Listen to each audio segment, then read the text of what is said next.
The Huskers are back on the practice field, hoping to erase 3-5 and 5-7 and 4-8. Those are the last 3 years, of course. They're in Lincoln, and it's unacceptable. But Scott Frost and his crew looking to change things. But got to put the work in the spring and, of course, throughout August before we hit the field in game number 1. We're talking Nebraska football for the next hour with all of you. So please leave your comments, your questions, debate topics, trash talk, whatever you'd like to leave there in the live chat.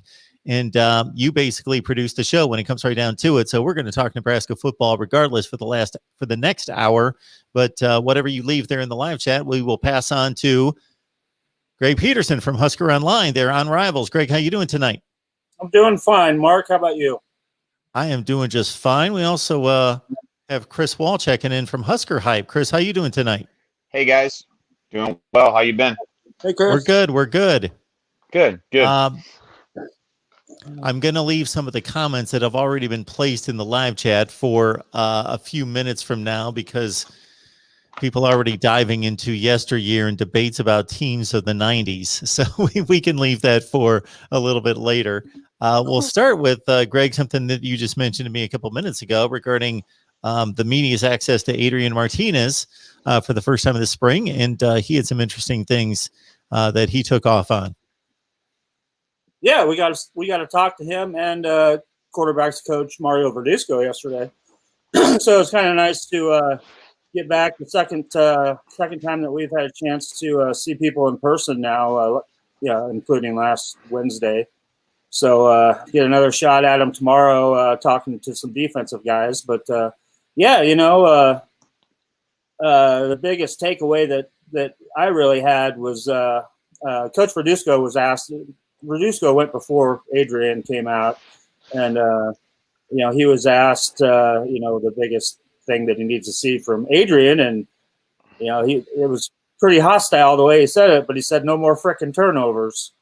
And so obviously we got a chance to speak to Adrian, and we asked him about that, and like always, he's such an impressive young guy, and you forget how young he really is because the head that he's got on his shoulders is amazing. He sounds like he's as wise as a 50-year-old man. He knows he has to eliminate those turnovers, and that's something that is key. And one thing that Verduzco had said is if he cares about his teammates, he'll quit turning the ball over. Nobody wants to see the ball being turned over. The defense doesn't want to see it, and nobody does. So, yeah, I think that's one of the keys, that the emphasis going into this spring and all during the spring and going into the fall. Other than that, Adrian is very upbeat. I think he's healthier than we've seen him since his freshman year. He looks a little leaner. He actually admitted that he was a little heavy the last couple of seasons, and that's not by much. I mean, we're talking 6 or 7 pounds heavy, and he's brought down that body fat mass a little bit too.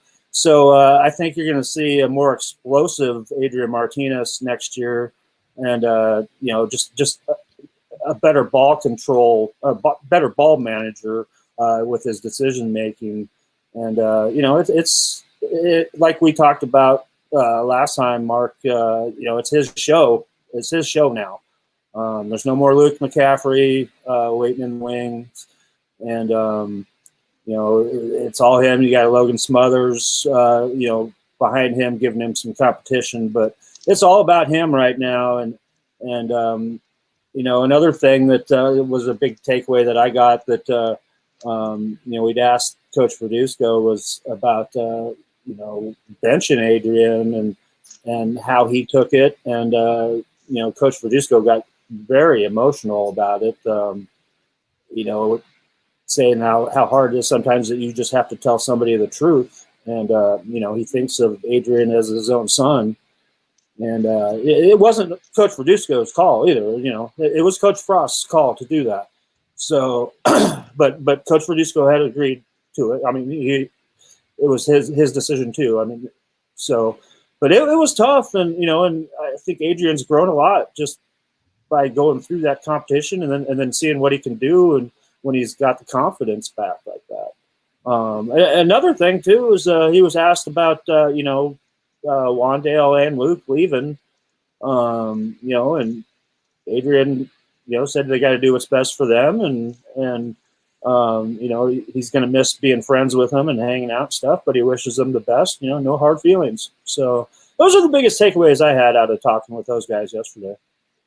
So when it comes to the turnovers, Chris, before we cut you loose, one more thing for Gregg. When it comes to the turnovers, one turnover is too many to a certain extent, but there are going to be turnovers. You're playing football against capable defenders on the other side. So they're going to happen. It's number one, how many, and it's number two, are they costly at certain times of the game? If you're up 28-3, it's not necessarily a costly turnover. But if you're driving in for the go-ahead score in the fourth quarter and you're down 17-10, then it's a costly turnover. So do we really have a metric on this? Is he turning over the ball that much compared to other quarterbacks across the country? I haven't looked at that. I'm sure there's a stat out there. I don't know. It might be worth Googling. But, we're mainly talking about we're talking about the fumbles. Most of all, we're talking about the fumbles, though. He's they're okay kind of where the interception ratio is. You're never okay with it, but that's not horrible. We're talking about, putting the ball on the ground where he was killing drives, and those were costly.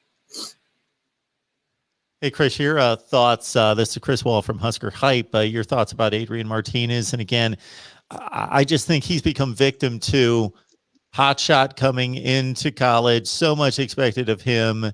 Then if there's a disappointment, and of course, the disappointment's been the entire team's performance and record, that gets blamed on the quarterback first and foremost. Not that he hasn't underachieved to some degree, but it's almost as though he can't do well enough now to satisfy people. Yeah. I think obviously Adrian Martinez is going to be the hottest topic going into spring, which has kind of been that way. The quarterback in Nebraska is. Going back to the fumbles, I think I saw literally an hour ago, I think Mitch Sherman posted that Adrian Martinez leads the nation in FBS players. He has the most fumbles in the first 3 years of playing, wow. which is insane. Which is insane. Wow. Yeah, I had no idea. So I mean, yeah, definitely not good. I think some of that maybe you can attribute to the line and maybe the lack of offensive identity. The coach is telling him, "Hey, we need you to run the ball, we need to pass the ball," and it's just been back and forth. So I mean, there's a little bit of that, and the snaps too. I mean, I don't know how many of those snaps were then fumbles and they lost it, but yeah, obviously ball security. Going back to what Gregg said with Martinez and how he looks, man, I think he looks great. I mean, obviously I haven't seen him in person, but just the little snaps they put on Twitter of him and him moving and everything. I think he looks really good and mobile. So I think that's positive going this year. And I think that he'll play behind arguably the best offensive line that he's played behind in his career. So it's just going to be him, making plays, and he's going to be surrounded with playmakers again, and hopefully he can find a way to make those plays. I think he's got the mindset now, and I think, like Gregg said, he knows he's the guy, and obviously he is. And just going back one more thing with the coaching staff and their confidence in him, it's never wavered since day one. He's been the guy. And, maybe going into this offseason, there was a lot of questions. Are they going to bring in a transfer now with Luke on? Because, I mean, if Adrian goes down, or if he's not for some reason, if he's not playing well again, I mean, you're going to a guy that, I mean, Smothers, I don't think he's played football in 2.5 years now, and no D1 snaps. So, I mean, you're putting yeah, year and a half. Okay. But you're putting just a lot on Martinez, but I think he knows where he is now, and I think he'll be ready to accept that challenge. That final offensive snap against Iowa comes to mind. Certainly that one in particular, not necessarily his fault, as he was blindsided, and that ended the offensive series and the hopes against the Hawkeyes in that one. But yeah, over the course of time, you got to think that statistic is pretty legit over that kind of course of time. And as Gregg outlined, it's not necessarily been the interceptions. His interception rate has been fairly low. It's been more about putting the ball on the ground, running around as a runner. All right, talking Nebraska football here at the Voice of College Football here on a Tuesday night at 8 o'clock Eastern Time. We got Gregg Peterson on the line from Rivals, Huskeronline. Chris Wall joining us from Husker Hype. And we want to remind everyone that you can get yourself a Husker mask. Just go to voiceofcollegefootball.com, register for free right at the top of the window there. Register for free, get yourself a Husker mask, or you've got about 35 choices of college football teams. Pick out your favorite for free. All right, we got quite the squabble working here with Navy Thomas and Phil B on the program of the 90s. I think these would be the two, so they're not completely out of bounds on this one. They certainly would be the two. Miami trailed off way too much in the latter half of the 90s to have a claim. I think these are the two, Florida State and Nebraska. Nebraska's got the 3 championships too. Florida State's 2. Florida State possibly, not really. I was going to say more consistent, but Nebraska pretty much dominated through the entire 90s. And obviously up until that championship game that they played in 2001 against Miami. Yeah, that's a call that I'm going to have to possibly work on for a video, team of the 90s, but it's a close call, Gregg. You've got Nebraska's got that national championship edge 3-2. Florida State ripped off 14 consecutive top 5 finishes, but Nebraska was dominant throughout that decade. You know what they say, Mark? It's all about the rings, baby. It's about the rings, so Nebraska takes it. Okay. That's all you got to say. I mean, look at the historians. They call Nebraska the team in the 90s. It's not just Nebraska people. So it's not a debate for me. Okay. Chris, you got anything else to say on that one? Florida State was awesome. Yep. Bobby Bowden and Tom Osborne, man, both of those guys are legends, and they deserve to duel it out. Those are 2 of the greatest of all time. Humphrey's looking for a Coastal Carolina live stream. We'll get to that at some point on down the line when we expand to like 50 channels. I think we will be able to take that on. One of the very best is Navy Thomas is letting us know. That was announced a few days ago in regards to Barry Alvarez stepping down at Wisconsin, and he's been the architect of that football program. He pretty much lifted them out of the mire in the early 90s, and it's held for 3 decades now there at Wisconsin. And I know Northwestern's won the division 2 of the last 3 years, but that Wisconsin program, they are pretty much the standard in the division, aren't they? Oh, you talk about stability. I mean, you can't go anywhere else. I mean, since Barry Alvarez took over as head coach there, I mean, they've been a consistent, hard-nosed, grinded-out team that plays solid defense, and they've won a lot of ball games. Yeah. Anything on that, Chris? Hey, I didn't mean to cut you off, Chris. No, I haven't chimed in yet. Yeah, I mean, as far as Wisconsin, though, yeah, I've always felt like Wisconsin's been the team to beat. They're just so consistent, and they're able to find, mid-range talent and make them exactly what they need to be. And they always seem to have the exact same guys every year, and it's not the same guys, but they look the same. And I think they're returning. I was looking at the other day. I think they're returning a lot of talent this year too. So they're going to be right back at it. For one of the few times. Yeah, they are the standard in the division. Absolutely. I know that for one of the few times they're not returning a top-notch running back, though. Jalen Berger's probably going to be the guy, but they'll probably go by committee and don't have that superstar that they typically have.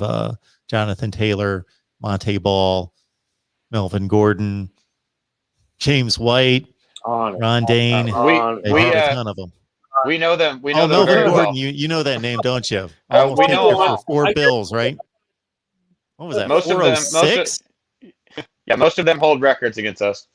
That was yeah. There was the threesome in the Big Ten championship game that I think they all ran for 100 something, and then there was the Melvin Gordon game. Yeah, running through the snow in Lincoln, right? Yeah, that was fun. Okay, Yeah. okay. I'll move on here. I see the disdain and I guarantee the you, looks on everybody's faces. I guarantee you, they'll find one though this year. Yeah, they will. They will. Odds are on their side. Again, But Jalen no, I Berger mean, seems to Barry be. Alvarez. I mean, that's some legendary stuff there, Barry Alvarez. Where he came up from, the gang of guys that he came through Nebraska with. With Tom Osborne and Mick Tingelhoff and the late Paul Feynman, who was a great legendary high school football coach here in Nebraska his whole life. All a whole bunch of guys. Monty Kiffin, I can't forget about Monty Kiffin, but that group of guys that those guys, they're just one of a kind. They really are. Big Fall Daddy chiming in. Evening, Mark and fellas. Question for the Husker fans: who makes it back to the top 10 in college football first, Nebraska or Tennessee? And that question is, where's the bigger dumpster fire at right now? Oh, it's at Tennessee. Yeah, I would say so. At least the program's in order at Nebraska. You just have to figure out how to win, but everything seems to be in order. Yeah, I would say that Nebraska is on the faster track to that, and that's not saying it's fast at any means. But we'll see what Tennessee can do. It'll be interesting to see what old Josh Heupel does there. So we'll see. I mean, I lived in Tennessee for 10 years, so I know how much that program means to the people, those fans, that fan base, and the whole state of Tennessee. All right. Number of people chiming in from all sorts of college football fan bases. So this is typically what you get, a little bit different here than other Nebraska shows, is that we've got all sorts of fan bases represented here. All right. Talking Nebraska football. We've got a Nebraska channel as well. So check that out. Gregg has helped us out tremendously in providing content there. Got positional breakdowns, A through Z, both sides of the ball. And of course, the recruiting as well. I know it's a little bit quiet right now. And in regards to recruiting, Gregg, is the main reason for that with this dead period, hopefully ending June 1st, that players are just thinking, okay, I'm not going to make a move now. I'm going to wait a couple months, and then I should be able to make those visits. Yeah, it's a log jam right now, basically. But before I go into that, actually, Nebraska did just get a commit last Friday, a 2023 commit, in-state, another big tight end, Benjamin Bramer, out of Pierce, Nebraska. It's a small C1 or C2 division school, and he's a heck of a ball player. He decided to end his commitment, a year and a half early. He even surprised Coach Frost when he called and said, I'm going to go ahead and commit. So he became Nebraska's first commitment for the 2023 class. And, he competed there with Thomas Fedoni at camp. And I actually just saw him again Saturday at camp, and got a ton of footage on him and got a nice interview feature with him. And, he's going to lead the charge now in that 2023 class, taking the reins and start recruiting. So that's good. You get a top guy in the state on board early. But yeah, like you said, I mean, I've talked to a lot of these high school players here in the last, month and a half, and all their coaches as well. And yeah, everybody's right now kind of in a holding pattern. You gotta kind of take what you can get as far as contact with players. They're trying to work around things. I know that I don't like to single out any. I don't want to single out any school in particular, but there has been some schools that have opened up their practices and allowed recruits to come in. And there was a school that had 7 or 8 prospects at their practice, and I'm not sure what the compliance rules are and what the compliance officers are all involved with that right now. But to say that, I mean, schools are trying to get ways. I know Nebraska was thinking about doing an open practice like that, but you run into all kinds of problems with that because if you open up the practice to the public, that means that anybody can come in, the media can come in. I mean, nobody's there to stop you filming whatever you want. It runs into all these compliance issues. So I know they've got things in the works. They're just trying to figure out how they can actually do it and, have some guys be able to see what campus is all about and stuff like that. So in the meantime, you got guys that are waiting to get on the field and show what they can do and get a ton of offers. For example, I talked to a kid last week from Omaha North High School who did not have a season last year, his junior season. He didn't have a junior season. He stuck there at his school. And I tell you what, he's a heck of a football player. If you look at his film, his name's Keyshawn Williams out of Omaha North High School. And this kid can play. And if he would have played last year, he would have Power 5 offers by, double digits right now. So, that's kind of, so he's kind of stuck right now. All he can do is, kids can film themselves working out and put it on Huddle and stuff like that. I mean, there's all kinds of ways people are trying to be able to see guys, and coaches probably doing the same thing, trying to give them videos of the campus and stuff like that. So, yeah, it's just right now with the dead period, nobody can really move. And, I think we talked before that, some programs have resorted to just having kids tell them just to go drive by, drive through campus, check it out for yourself and stuff like that. So, yeah, it's a crazy time. Victor Jones, a 3-star. According to Rivals, he had 17 offers just committed on the 1st of April, 5.5-star rating. Again, according to Rivals, right there. And he's out of Orlando. Okay.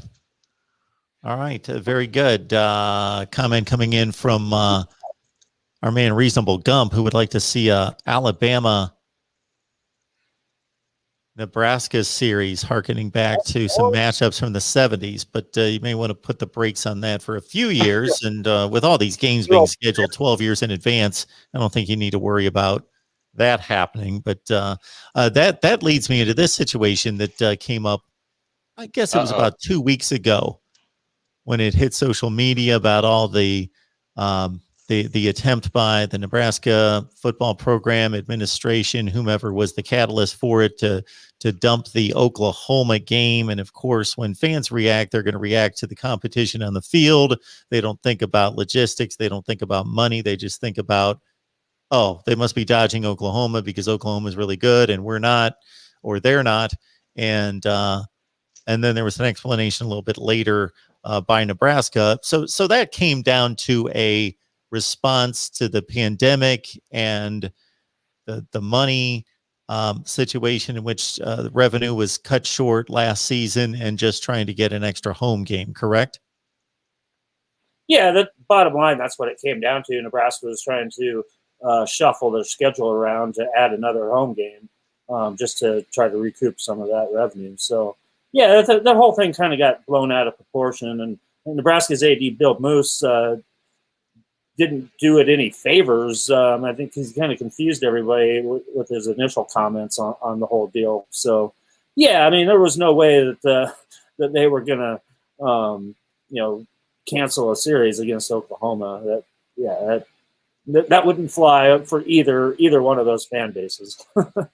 Yeah, I think they would have. I think they maybe would have thought about it a little bit more and kept maybe trying to get a different game. But as soon as it would have come out that they were trying to do that, then the results would have been the same. And I mean, that's kind of what happened, right? It came out and it was like, holy crap, this can happen. Look at this reaction. And now we kind of have to put an end to it. So, I mean, that's kind of what it felt like. But I mean, like Mark, like you alluded to, I mean, there's two sides to it. There's the program side and trying to get into the home game and the revenue. And then all the fans are seeing is, oh man, they're trying to dodge Oklahoma and we want this game. And I mean, it'll be a great game. I can't wait to see them watch them play. And obviously Oklahoma is really good. They probably have the leading Heisman candidate, Spencer Rattler at quarterback. He played 3 blocks from where I live down here. I watched him in high school.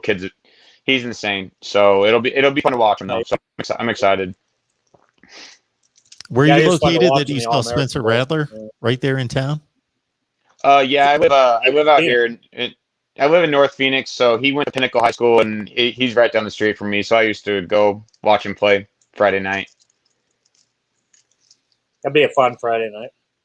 Yeah, it was crazy. And during COVID, he was actually throwing at like just there's a big grass field park, so I'd be taking the dog out, and there's Spencer Rattler chucking the ball. That's cool. Yeah. Yeah, that Oklahoma team is loaded and ready to roll for 2021 there. Again, the odds-on favorite in the Big 12, but a lot of people are tapping them to do some damage in the college football playoff as well. So it may or may not turn out to be a decent game because we know the status of the two programs and the two teams as it appears going into the season. But it's going to do my heart good to see those two uniforms at least on the field until they start popping pads, and who knows, it may get out of hand. But at least to see those two uniforms on the same field, that's going to take me back to yesteryear for sure. I would to add in to finish that question is I would love to see a series with Alabama, but that probably wouldn't happen in my lifetime the way that they schedule these things nowadays. So. Yeah, I would tear that up, and I've certainly anybody that watches me on a regular basis knows what I would do with scheduling, and it has nothing to do with what these schools are currently doing, running around making their own schedules. But we would put an end to that. But that's a topic for another time. BGPO Football Funk, thank you so much for the super chat contribution. Appreciate that. You know that we talk on a regular basis, and thank you so much for the support and chiming in just to say hi. DeAndre's a Clemson fan. So, yeah, we got Clemson, Michigan, Florida State, all sorts of people represented in the fan bases here. Big college football family. Absolutely. Absolutely. So this schedule, I don't have it in front of me right now, but it's pretty daunting. You put Oklahoma together with Ohio State, you're most likely looking at 2 of the 5 best teams in the country. Of course, the Big Ten West, I think, is just getting better by the year. It doesn't get a whole lot of respect across the nation, but people need to be more so updated to what's going on right now, which means that Northwestern's as good as they've ever been. Minnesota's getting better. Of course, they were really good 2 years ago. Yeah, there's not the elite. There's not the Clemson, Ohio State, Alabama team in the division, but the division is deep with, I could see if Nebraska gets their act together to join Wisconsin, Iowa, Northwestern, Minnesota, you could have 5 top 25 type teams in that division and it repeat year after year after year after year. I think it's going to be fascinating to watch these division races the next few years. Yeah, I agree. The playing field has definitely evened out quite a bit. I mean, you look at a lot of these schools that they've come up with the big boys that their facilities are just as good as the Blue Bloods facilities have always been nowadays. Northwestern's got beautiful facilities now. Minnesota as well. So yeah, it's a fascinating race because you have 5 teams there that all can win that at any moment, it seems like. And everybody's upgraded their coaching staffs, and it's a desirable place to go play football nowadays. The Big Ten's, I don't know. I was never a fan to be moving to the Big Ten myself when it happened, but it's obviously year in and year out. It's one of the top 2 conferences in the nation. So, you can't argue that. And recruits know that, and recruits want to go play against the top competition that you possibly can. So, there's a lot more room nowadays. Recruiting's gotten so big, and nowadays you get to see more kids. That pool just gets a lot bigger, and there's a lot more left over for those other programs that traditionally, we're only going to be recruiting like 2 and 3 star players, that now that they can land 4-star guys without any problems at all, and an occasional 5-star now and then. So yeah, it's the talent level is definitely increased.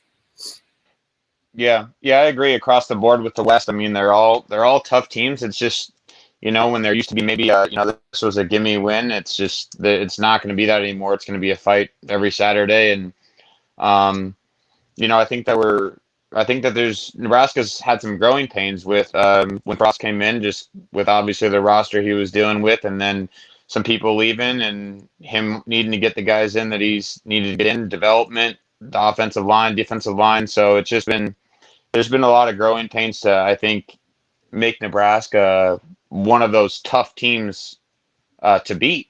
And I think they're a lot closer to that. I think they should be more prepared with that this year as far as size and also depth goes. I just think so many times there was, maybe these past few years, if the number 1 guy went down, or if he just wasn't playing well, he was probably just going to stay in because he was better than the guy behind him, and it's just how it was. So the West will be fun to watch again. I think this year it'll be really competitive, and hopefully Nebraska can get a few more wins and compete to go against the number 1 team from the East at the end. Our guy Lewis helps us out quite a bit. What he does is retweets our tweets when we send out the links to the videos or the live streams there on Twitter. So please, if you enjoy the content, others will as well. So just grab the links on that we send out on YouTube, whether those are recorded videos or these live streams, and just let's get a bigger crowd in here to talk college football. So thank you so much for that, Lewis.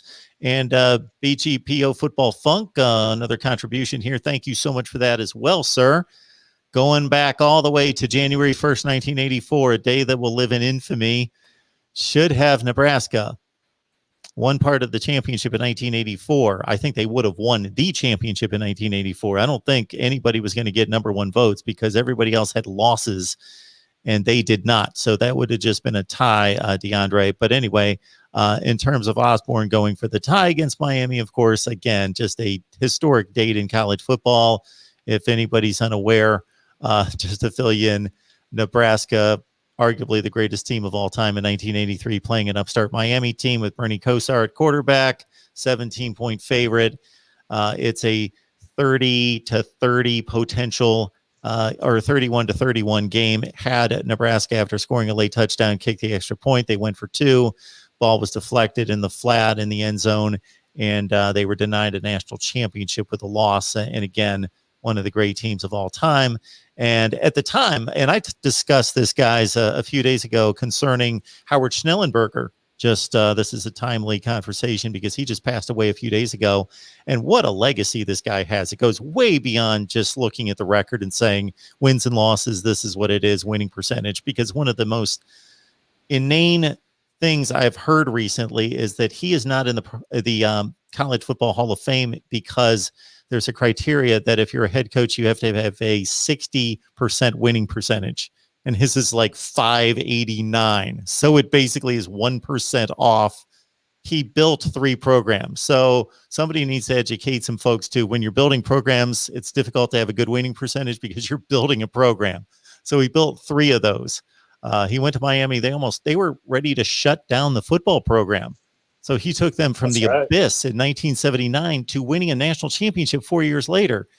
He built the FAU program from dust. Louisville, they hadn't had a winning season in 8 or 9 years. He got there a couple of years later. They're beating Alabama in a Fiesta Bowl. The man's a College Football Hall of Famer. Anyway, historic game. Coach Oklahoma Oklahoma too. He was at Oklahoma for a year. Things didn't work out there, and he basically saw that it wasn't a good fit and took off. Exactly. He was at Oklahoma in 1995. But in regards to this game, having the perspective as Gregg does of watching the game and living through it, and he had many more emotional ties to it than I did. I was just watching as a college football fan. What's ironic in a sense is that in the moment, it was about Osborne. It was about, this is a legendary team that people were touting as the greatest of all time, and they didn't win this game, and Osborne still doesn't have a national championship, and it was more about him. People weren't necessarily thinking Miami, but in the aftermath, it was the birth of a dynasty for Miami and building their program. Osborne still got his championships. He was fine. It took a decade, but he got his 3 national championships. So it kind of turned in regards to the focus of the moment and what it was on. It was on Osborne at the moment, but then, of course, it birthed the Miami dynasty. So, Gregg, your recollection of all that? Well, I mean, looking back at it when it happened, obviously I was upset because you did. I mean, all you had to do was tie the game, and you're national champions. And it was a little bit tough to swallow. Now, I was a freshman in high school at the time, something like that, freshman or sophomore. It's about where I was. I took it. Yeah, I took it pretty personally as a big Husker fan that, wow. But now when you look back at it and you kind of understand it with a little bit more wisdom, and I mean, I don't think any player on that team would have wanted to tie that game. That just wasn't in their nature, and none. I don't think any one of them, that put their head down after that game in shame at all. It was just an unfortunate thing, and I think it's really, I think it's the best thing for college football, to tell you the truth. Because of what that did to the Miami program and vaulting them into national prominence, and Nebraska was already there. They weren't going anywhere, and that just made it another big time rivalry that you put up there with Oklahoma and Florida State. And I'd even throw maybe a Washington into that, as far as teams that Nebraska would play in the non-conference. So, and in conference.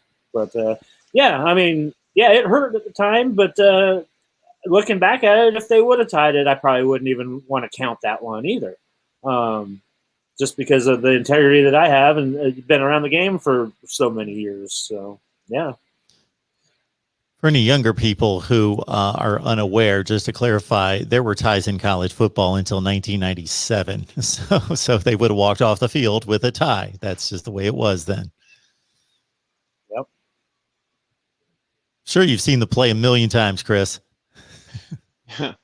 Yeah, I mean, obviously not live, but I mean, I've seen it and watched it and everything, and it's definitely a big historic, Husker moment and something in Tom Osborne's, legacy. But I'm not a gambling man, so it would have been really tough for me to make that decision. But I mean, for a national championship of any sport to end in a tie, man, as a viewer or a college football fan, it just would be so disappointing to watch that and be like, all right, tie game. You want to see one of the two teams as a college football fan or a sporting fan. You want to see one of those two teams celebrate, and you want to see that celebration and that joy and that moment for them. And how great for Miami to be able to have that, and for Osborne and his team to use that as fuel to do what they did on the road. As we remind folks during these live streams, if you joined 10, 15, 20 minutes late, you probably missed some conversation. So just wait for the video to post, as somebody is mentioning here about Victor Jones committing. Gregg covered that ground a little bit earlier, so just check out the conversation once the video posts. Navy Thomas going back a little bit even further. I actually failed to mention that. I actually failed to mention that commitment from Victor Jones. the receiver out of Orlando. That was kind of a surprise commitment out of nowhere. I think he's 6'2". So he's got a little bit of that bigger body size and stuff. But that's a good get for the class. You add him, to Ernest Hausman, the other local, the linebacker out of Columbus, Nebraska. So you got 2 commits right now, but like I said, it's just such a big holding pattern that we'll see what develops here moving forward, and hoping that they lift the dead period. So. Hey, Greg, really quick before we move on to the next topic, what do you make out of those 2 guys, the 2 top recruits out of Omaha, not putting Nebraska in their top 5? Yeah, top 5, top 10.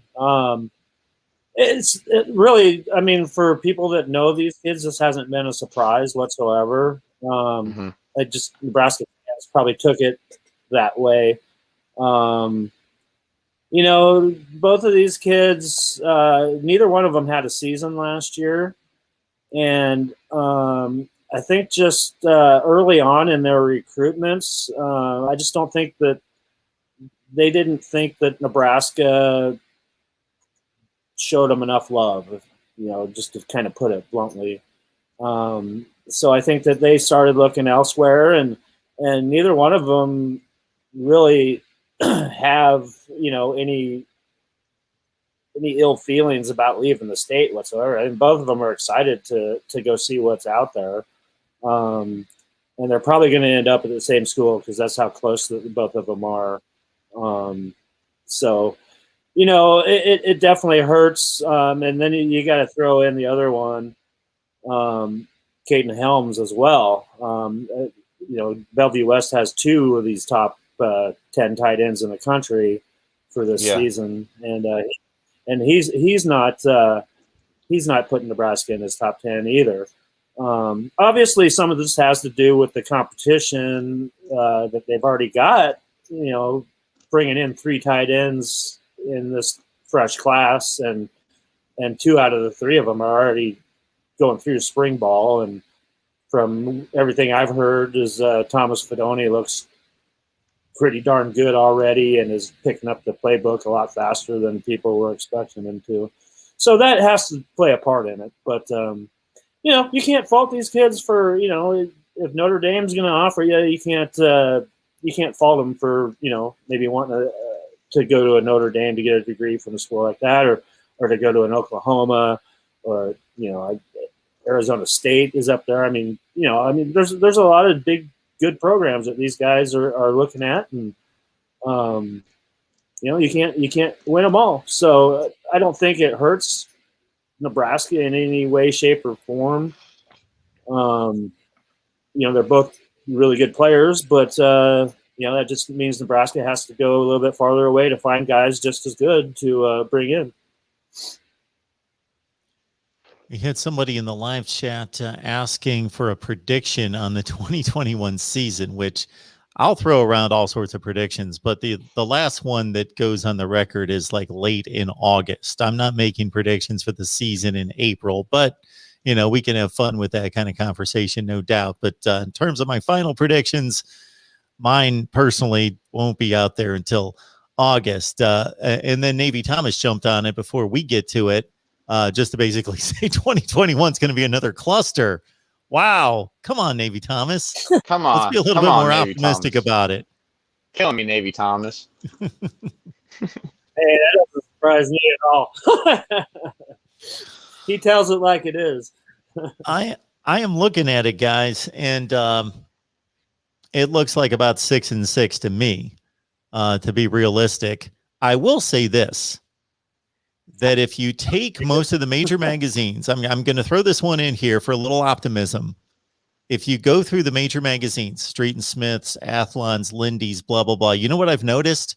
They're very conservative in their predictions, meaning you can pretty much take last year's standings. And now this season's going to be not a good example because teams were playing 4 games last year. But in a typical year, And I did this for about 3 years. I took the major magazines, I matched up their predictions versus the previous season, and they would on average only predict a team to increase or decrease their win total by 3 games at least, about 3 or 4 teams in the country. Meaning they would keep everyone right about what they did the year before. If a team was 8-4, they'd keep them 8-4, 7-5. They'd keep everybody, and they really wouldn't go out there to try to make a projection on somebody either taking a big leap or a big drop. So I took that, and then I actually went through the standings for 3 seasons, and I based my criteria on a win differential of 3. Meaning thinking that's substantial. If a team wins or either 3 more or 3 less games than they did before, so a 6-6 team becomes a 9-3 team, that seems significant. So I made that the standard, at least a 3-game difference from the year before. Those major magazines were typically predicting only about 3 to 4 teams in the Power 5 to make that kind of leap or decline. And do you know how many teams actually were in those last 3 seasons? 19 one year, 22 another year, but between like 18 and 22 teams out of the 65 in the Power 5. I didn't think that either. Wow. It seems like they stay pretty much the same, but if you look at it, there were 6 out of the 14 teams in the Big Ten in 2019 who had made either a 3-game jump or a 3-game decline from the season before. Wow. So it happens. It just doesn't happen to Ohio State. Yeah, and that's what people focus on. They think, oh, yeah, it's boring. It's the same every year because the same 3 teams. Oh, I got another run of stats that I listen to this. You guys, okay. Hold on. Let me add something. Go off on that. We were talking. Absolutely. Well, no, this goes back one, though. Since back 2 together. Since we were talking a little bit of the U, a little bit of Miami football, and we talked about these 2 of the top-rated kids out of Omaha, which we're talking about Deshaun Woods, the offensive lineman, and we're talking about the outside linebacker, Devin Jackson. Omaha Central, Omaha Burke. Best of friends, both have offers from the U, and both in their top 5, and they love it. They love the U. So just throwing that out there. I'm predicting it right now. They both land at Miami. Well, we've got a lot of Miami fans that watch us that will be happy to hear that. So what are you thinking here, Chris? Out of conference game at Oklahoma. Buffalo's a home game, which is not going to be easy. They've been a good team in the MAC. And then the other should be a gimme against Southeastern Louisiana later in the season in November. And then the non-division games are Ohio State, Michigan, and Michigan State on the road. So it's not an easy draw. Well, no. Yeah, I'm going to be kind of right where you were right now. I mean, right now around 6-6. I like to wait until I see some more in spring and see who's healthy and not and whatnot. But I mean, I'm kind of at the same exact spot I was last year. I think they need to win 6 games. I think they should win 6 games. I think they definitely could win 7, and I think their ceiling right now is probably 8 wins. A lot of people, Husker fans, don't like to hear that. They think that Nebraska should win 8 games this year. Absolutely. And it's just like, man, like, you know, I think that if they can get 6 and they can go to a bowl game and they can start progressing, I think that's what we need to see. I do think that the defense alone should be able to help this team win at least 5 games. The defense alone. Those guys that they're returning with Cam Taylor, JoJo Doman, Deontay Williams, and that secondary coming back. Just find a pass rush again, and I think that they're going to be all right. And then, can Adrian Martinez figure it out, and can they throw the ball more than 25 yards down the field? If so, I think they have a great shot of winning at least 6-7 games this year. So that's kind of where I'm at right now as far as the outlook on this season. Hey, I'm right there with you, and I think that logic dictates that. And I think the one guy that's that said it was Nebraska athletic director Bill Moose, who said it last year that he would take 6-6, and the fan base blew up, and Coach Frost didn't like that, and he said it again. That he would take 6-6, and I guarantee you, Coach Frost would never say that. But 6-6 looks like it would be a dream come true right now, just to show that you're going in the right direction and finally starting to put things together. And if you can win 6 games, maybe that turns into a 7 or 8. You can make a bowl game. So we'll see. We'll see. Right, and that's just what it is, though. It's just like you just said. It's 6-6 is showing that you're going in the right direction. It's not as a Nebraska fan or as somebody from Nebraska football that you need to. That's your standard, that you're accepting 6-6 as your program. I mean, it's just where we are at right now and what's happened these past few years. Just show that progression. And yeah, obviously the Nebraska standard is to win 9-10 games and go to the conference championship every year, but you got to start somewhere. So that's where I'm at too. Exactly. And if you look at it, I think that the reasonable Nebraska fan would be either pleased with, in addition to that being the record, let's say 6-6, 7-5, something in that range, that either they take care of business in the division, meaning everyone under Wisconsin and let's say Iowa, let's say they beat Northwestern, Purdue, Minnesota, Illinois. Let's say they take care of all 4 of them, which is no great feat in and of itself, those individual opponents. But if you take care of all 4 of them and don't let up and don't have a trip up against any of those 4, or let's say you do trip up against one of them, but let's say you have one breakthrough win against either Iowa or Wisconsin, something like that. Yeah, I mean, that's what you've been needing. Yeah, go ahead, Greg. Go ahead, Chris. I was just going to say, I mean, that's what you've been needing. I mean, Iowa is, you keep thinking every year, got to beat Iowa, and it hasn't happened.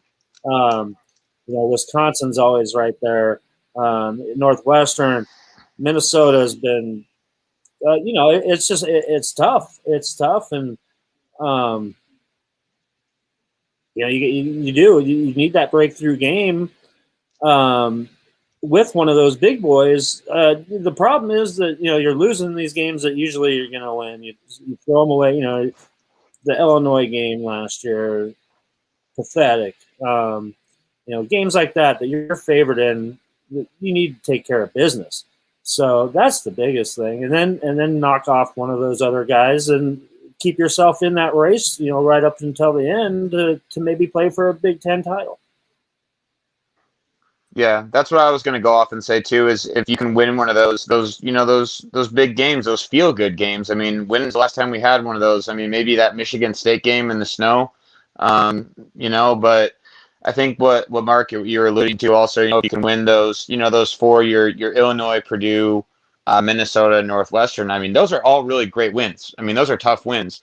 But if you do happen to slip up against one of those, can you beat one of those other teams that, those tough ones, the Wisconsin or the Iowa, or maybe you somehow pull one out against one of those big East teams? It's just what's happened is you beat, a couple of those teams, the Purdue, and then you maybe beat Northwestern, and then you get killed by Illinois or something like that. And then you lose to Iowa and Wisconsin. And then it's just, that can't happen. But if you get those six wins and you can move from there, I think that's promising and something you can build off of. Gregg, Will Durant online thinks that Heinrich Haarberg is the right mix of arm strength and mobility. Well, yeah, I've said it many times on our show here. He's got a cannon. I mean, he's a big dude, and he can chuck it. Even Coach Verduzco had even mentioned how good he was looking already here, 5 practices deep in spring ball. Another advantage of having him here early as well is he starts getting in, under that tutelage, and he gets into the strength and conditioning program. And, he's all a 6'5", almost 6'6", and he's already looks like, he's got that prototypical NFL body already on him. And, I don't know if I'd mentioned it before. Kind of funny, not only playing quarterback for his team, but his coach would put him out there as gunner on kickoffs, and because he's he can run, so he's a guy that he put back there on kick returns and punt returns as well. So yeah, he's got some athleticism to him. He's just got to figure out the playbook and get his reps, which he'll do. He's got plenty of time here this spring and plenty of time to learn under Adrian and Coach Verduzco. So yeah, the future's bright for Heinrich. Gregg, you seem to be happy to get back out on the field on Wednesday for the first time this spring to be able to get some video. Yeah, things are kind of getting back to normal here. I mean, so far, let's see, in the last 2 weeks, I've done one JUCO football game. I've been to 2 post-practice Nebraskas, and I've been to 1 football camp. And then tomorrow we get a chance to shoot 30, 45 minutes worth of video. So they're limiting numbers. It's kind of funny. We requested, I think, 5 people, and we exceeded anybody else's outlet by 2. And I don't know, we worked out some kind of deal. So I'll have 2 video cameras there, and we'll have a photographer there. And actually, we'll have our partners, KETV7, with a video camera there as well. So, yeah, we'll have plenty of good coverage and finally, get our eyeballs on some of these incoming freshmen and some of these other guys that were incoming freshmen last year that we didn't get to really see much of except from the stands in Memorial Stadium a couple of times. So, yeah, can't wait for tomorrow. Excited to see what's going on there. Got Gregg Peterson on the line from Huskeronline Rivals, and also Chris Wall, who runs Husker Hype on Twitter. I'm going to hit you guys up with one more. Give me one player you're excited about, one player you think might break out, be just an impact player, just a guy that you really like, maybe hasn't done a whole lot yet, but one guy that you really think could make an impact this fall. For me, I think I'm going to go with the transfer from Montana, Samari Torrey, NFL prospect wide receiver. I'm hearing really good things about him. Kind of a guy that those 50-50 balls, when you're throwing them to him, are not 50-50 balls. They're his. This guy's going to be playing on Sundays, and I want to see him come out and lead this young receiving corps, and that way open things up for the young Omar Mannings that we're expecting to see great things of, and Xavier Betts. So yeah, my guy is Samari Torrey. Even though he's not a young guy, he's a new face at Nebraska, and I think he could be a difference maker out there, especially to help Adrian Martinez get back on track. Yeah, I like that choice a lot. That was one of the ones that came to my mind. I think if you think of difference makers or anybody to break out, I think we got to kind of think about offense right now, because a lot of the defensive guys have kind of already made their stand and established who they are. I like who you picked. And then as far as maybe just another newcomer, I really like Marquise Stepp, the transfer from USC at running back. He came in pretty big. I think he's lost a little bit of weight, so I'm wondering if they're wanted him to be a little bit more of a shifty running back, and then use Scott as kind of more the bruiser. So I'm really excited to see what Stepp can do in the backfield. Get a free Nebraska. Coach. Go ahead, Gregg. Oh well, we talked to Coach Held yesterday. And he's the happiest he's ever been right now with his room as far as the health. He's got everybody here. He's got everybody at spring practice. Every single guy in his room is practicing in spring practice.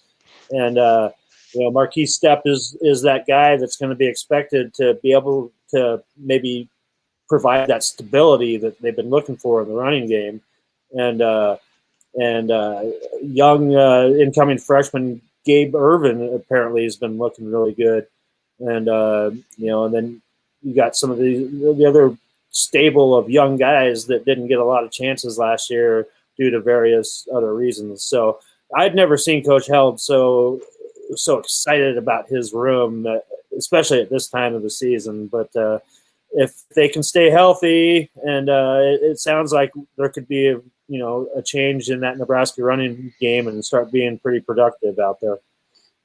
Get your free mask featuring your favorite college football team. Just go to voiceofcollegefootball.com, voiceofcollegefootball.com, register for free, get your coupon code, get your free mask. Even if you don't want a mask and want to check out the site, please, voiceofcollegefootball.com. Chris Wall, Husker Hype, Gregg Peterson, who joins us on a regular basis from Rivals Huskeronline. Guys, you guys make this happen, so I appreciate you jumping on board with us tonight. Always fun. Yeah, we'll see everybody else tomorrow. Ohio State live at 2, Florida State at 6. Call-in show at 8. We'll see you then.